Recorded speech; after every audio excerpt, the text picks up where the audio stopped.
and welcome to The Slant. This is Ryan Ritchie. I've got a pretty good show today talking about the election, but first I want to tell you a story. So this is an analogy I came up with years ago, and it's basically called the playground.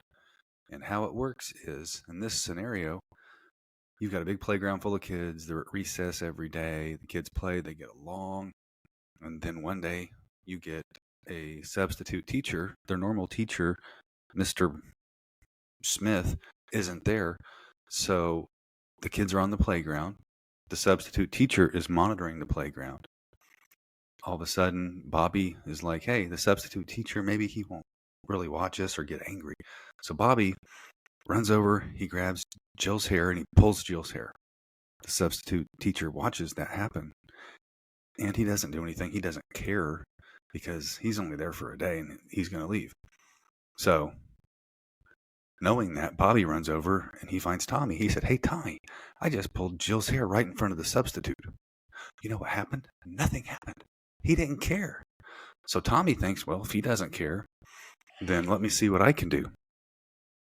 So then, sorry, my phone. So then the next thing that happens is Tommy runs over to Billy and just punches Billy in the face. Substitute teacher sees it. He doesn't care.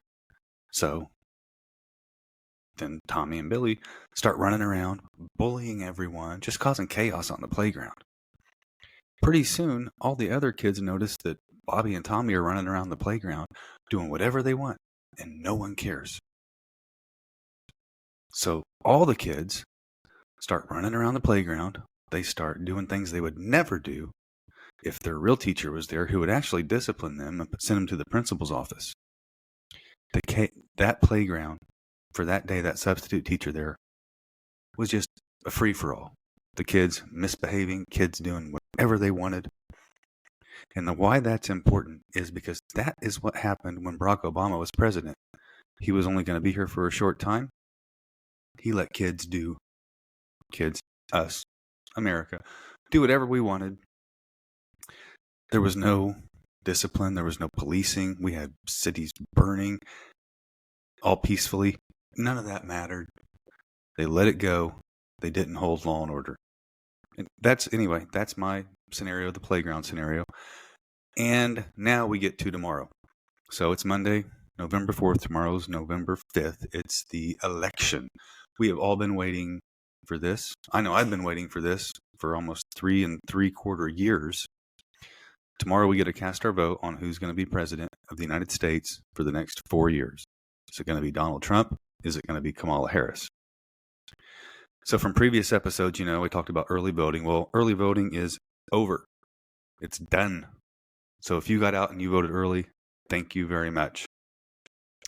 And you've gone out, you voted, and you're sitting here listening thinking, yep, I did my part. You're not done yet.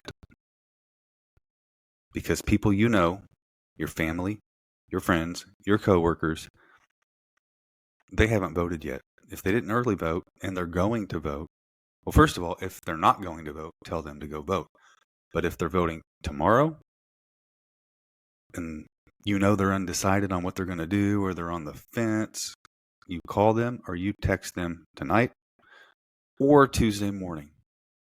Get them out to the polls. We're not done yet. We're not done. You think we're done? We're not done. We still have time. So what we can expect and watch for tomorrow, there's just a few things I want to talk about real quick. One, I don't think we're going to know who really is the clear winner tomorrow. The polls, it's so close in the polls, and I don't believe in a lot of the polls, but it's very close in those polls. So I don't know that we're actually going to know who's going to win. The only way we're going to know who is going to win is if it's a landslide. Either way, a landslide.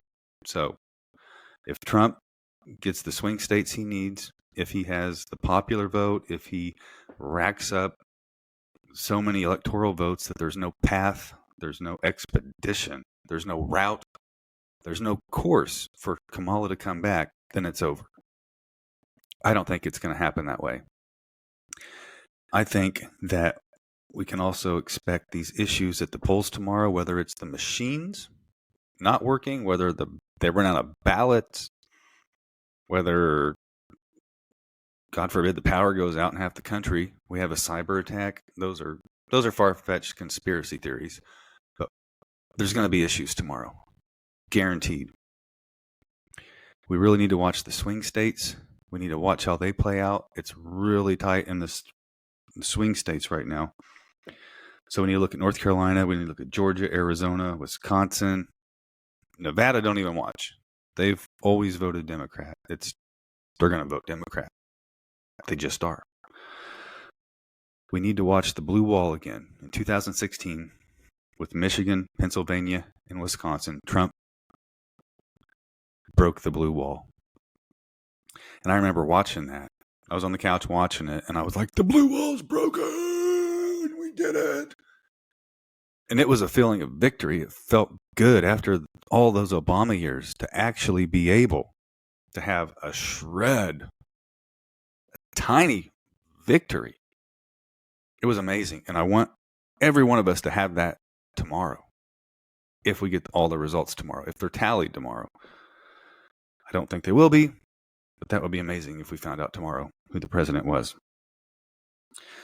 So either way, what I hope does not happen, and I'm really afraid that it will happen.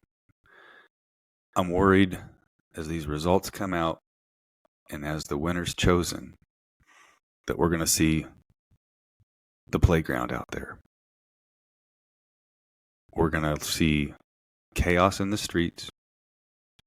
We're going to see looting, destruction, fires. We've seen these things over the last several years. So it's not just me being a conspiracy theorist. These things have happened. They're going to happen after this election, regardless of who wins the election. And I guarantee you it's going to be paid for peaceful protesting again. They've already got it planned. I guarantee you it's planned. If I'm wrong, send me a comment and say, hey, you were wrong. I'm not wrong. I don't want it to happen. You don't want it to happen. None of us want it to happen. But it's going to happen. So, a quote by Ronald Reagan. Freedom is never more than one generation from extinction. Freedom is never more than one generation from extinction. It's not guaranteed. It's not handed. You have to preserve that freedom. My concerns are, if the Democrats win again, more and more of that freedom will be taken away. What do you mean by that? Well, I have an example. Do you all remember this and how free we were just not that long ago? We all had to wear these. Some of you lost your job because you didn't take a vaccine. We had to wear these damn things, and they didn't work. I was okay wearing this. This is what I wore. It's basically a sock with strings around my ear. But that made me safe, and it made everyone else safe. How safe do I look? I look like a freaking moron right now. Regardless of how you look, they don't work. The N95 mask may be the only one that did work, but you had to change it out every, hour, 2 hours, 3 hours? But they weren't effective. I don't want to do this. I don't want to give up my freedom again. Democrats will take it. They will continue to take and take and take. What's really scary is if Trump loses, we're not just losing 4 years. Do you think if Harris gets in, they're going to let her only serve 4 years? 8 years. That's what we'll have. 8 years that could change the face of this country. So remember what's important when you get out there. Thank you for those who are going to go vote. Thank you to people who voted early. Remember what's important. Our economy is important. Our border security and our border security is important. We can't keep allowing millions of people in this country who are unvetted, who don't come in through the legal process, because there is an actual process the United States has and has had. You have to apply for citizenship before you come in. Follow the process. Our faith,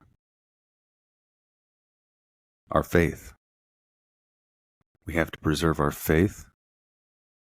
Kamala Harris, week and a half ago, there was a guy in the crowd who shouted, "Jesus is Lord." And she said, "I think you're at the wrong rally."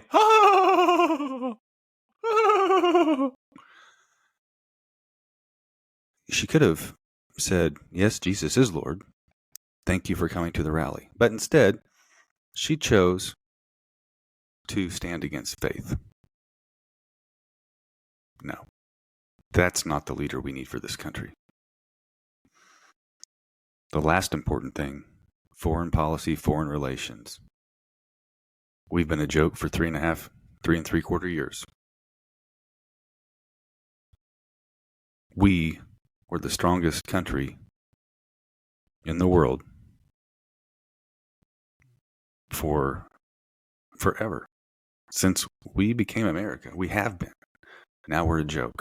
We need leadership who is strong, who can be strong against those foreign countries. It sure as hell isn't Kamala Harris. She's just going to giggle and cackle. And unless they can take a teleprompter with her when she meets all these foreign people, she's not going to be able to speak to them. She can't speak unless the words are handed to her. Here, this is what you say. This is when you clap. This is when you laugh. Biden can't even find his way off a stage. At least Kamala can find her way off a stage. But once she's on that stage, when she's up there, she has no idea what she's talking about. A lot at stake tomorrow. A lot at stake. Your kids' futures are at stake. You're not done yet. Get out. Talk to your friends. Talk to your family. Tell them to vote. I'm Ryan Ritchie. Thank you for listening. This is The Slant.